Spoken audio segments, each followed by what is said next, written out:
Hello আমার সম্মানিত দর্শক, আসসালামু আলাইকুম। আপনারা সবাই ভালো আছেন ইনশাআল্লাহ। আমিও ভালো আছি আপনাদের দোয়ায়, আল্লাহর অশেষ মেহেরবানিতে খুব ভালো আছি। আজ আপনাদের সাক্ষাতে একটি কামিজ কাটিং তুলে ধরেছি। তা আপনাদের যদি কারো পছন্দ হয় তাহলে অবশ্যই লাইক, কমেন্ট, সাবস্ক্রাইব করতে ভুলবেন না।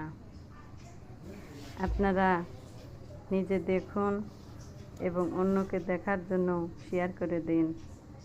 আপনাদের দোয়ায়, আপনাদের এই লাইক, কমেন্ট, সাবস্ক্রাইবে আমার এই চ্যানেলটা জীবন ফিরে পেতে পারে। আপনারা আমার এই চ্যানেলে সাবস্ক্রাইব করবেন, লাইক করবেন, তাহলে আমার চ্যানেলটা সুন্দর করে তুলতে পারবো। আজ এই পর্যন্ততেই। ভালো থাকবেন, সুস্থ থাকবেন সবাই। আল্লাহ হাফেজ।